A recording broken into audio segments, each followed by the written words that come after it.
നമ്മൾ ഈ ഒരു വസ്തു എടുക്കാൻ പോകുമ്പോൾ അല്ലെങ്കിൽ ഒരു ഹൗസ് പ്ലോട്ട് എടുക്കാൻ പോകുമ്പോൾ ഇതിനകത്ത് വാസ്തുപുരുഷൻ എന്നൊരു കാര്യം എപ്പോഴും ഈ നോട്ടക്കാർ വന്ന് പറയുന്നതാണ്. ശരിക്കും ഈ വാസ്തുപുരുഷൻ സങ്കല്പത്തിന്റെ അർത്ഥം എന്താണ് വാസ്തുപുരുഷൻ എന്ന് പറഞ്ഞുതരാമോ? അദ്ദേഹത്തിനെ ഇരുത്താനായിട്ടിരുന്ന ഇന്ദ്രൻ, യമൻ, വരുണൻ, കുബേരൻ എന്നീ ദേവകൾ ചേർന്നാണ് അഷ്ടദിക് പാലകരായ 8 ദിക്കിൻ്റെ ആളുകളുമായത്. ഇതാണ് ആ വിശ്വാസം. അപ്പോൾ നമ്മളൊരു ഗൃഹം, ഒരു വസ്തുവിനെ നമ്മൾ ആദ്യം ഒരു വാസ്തു, ഒരു ഖണ്ഡമായിട്ട് തിരിക്കും. നമ്മളിപ്പം ഒരേക്കർ സ്ഥലമാണല്ലോ, അതിൽ വീട് പണിയുന്ന ഒരു ചതുരശ്ര ഖണ്ഡത്തിനെ അതിനെ ഒരു ചതുരമായിട്ട് കാണും.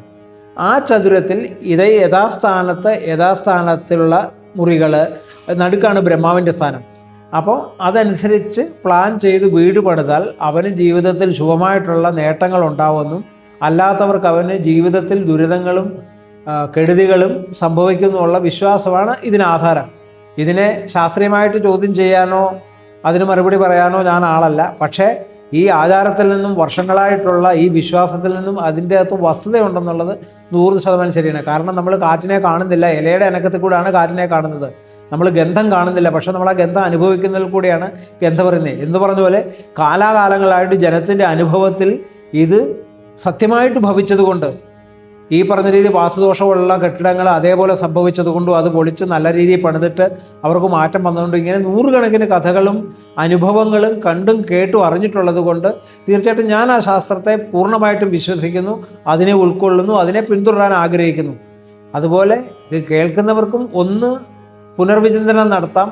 ഇതിൻ്റെയൊക്കെ ശാസ്ത്രീയത ഒന്നും മറ്റേ വിദേശ യൂണിവേഴ്സിറ്റികൾ അംഗീകരിക്കണമെന്നില്ല. പക്ഷേ തലമുറകളുടെ അനുഭവം, 100 കണക്കിന് തലമുറകളുടെ അനുഭവത്തിൽ നിന്നും ഇതിൻ്റെയൊക്കെ ശാസ്ത്രീയ അടിസ്ഥാനം എന്നത് ഭൂമിയുടെ അടിയിലത്തെ ലെയറുകൾ, സ്ട്രാറ്റോസ്ഫിയർ, ഓസ്റ്റോസ്ഫിയർ, നിയോസ്ഫിയർ, അതുപോലുള്ള ഭൂമിയുടെ അന്തർപാളികളുടെ ഇത്, ജലത്തിൻ്റെ ഗതി, കാറ്റിൻ്റെ ഗതി, സൂര്യൻ്റെ പ്രകാശത്തിൻ്റെ ഗതി, ഇതിനെയൊക്കെ വിലയിരുത്തിയിട്ടാണ് ശാസ്ത്രം ഉണ്ടായത്. അപ്പോൾ ഈശാന കോണിൽ എന്താവണം, നിരവധി കോണിൽ എന്താവണം, വായുകോണിൽ എന്തായിക്കൂടാ, അഗ്നികോണിൽ എന്തായിക്കൂടാ, ഇതൊക്കെ കൽപ്പിച്ചിരിക്കുന്നത് ഈ ശാസ്ത്രത്തിന് അനുസരണമായിട്ടാണ്. നമുക്കറിയാം വാസ്തുപുരുഷൻ്റെ മുഖമാണ് ഈശാനകോണ്. അപ്പോൾ ആ മുഖത്ത് ചെയ്യാൻ പറ്റുന്ന കാര്യങ്ങളുണ്ട്. ആ കോണി കൊണ്ട്, ഈശാന കോണി കൊണ്ട് ടോയ്ലറ്റ് വെച്ചാൽ അത് വിശ്വാസപരമായിട്ട് ആചാരപരമായിട്ട് തെറ്റാണ്. അതുപോലെ അഗ്നികോണ്, അഗ്നിദേവൻ്റെ സ്ഥാനമാണ്. അവിടെ ഒരു സെപ്റ്റി ടാങ്ക് കൊണ്ട് വെച്ച് കഴിഞ്ഞാൽ അതിൻ്റെ ദോഷം വരും. കാരണം ഇതിൽ നിന്ന് ഭൂമിയിൽ ഒരു എനർജി എന്ന് പറയുന്നൊരു സംഗതിയുണ്ട്. പോസിറ്റീവ് എനർജി, നെഗറ്റീവ് എനർജി ഉണ്ട്.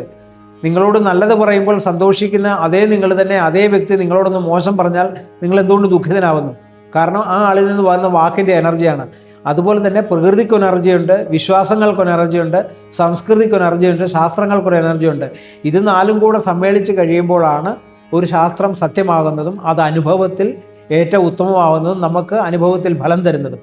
അതുകൊണ്ട് ഏത് ശാസ്ത്രത്തിനെയും അതിൻ്റേതായ രീതിയിൽ വിശ്വാസത്തോടു കൂടി ഫോളോ ചെയ്താൽ നിങ്ങളുടെ സുജീവിതത്തിന് അത് ഉപകരിക്കും എന്നുള്ളത് 100% ഉറപ്പാണ്.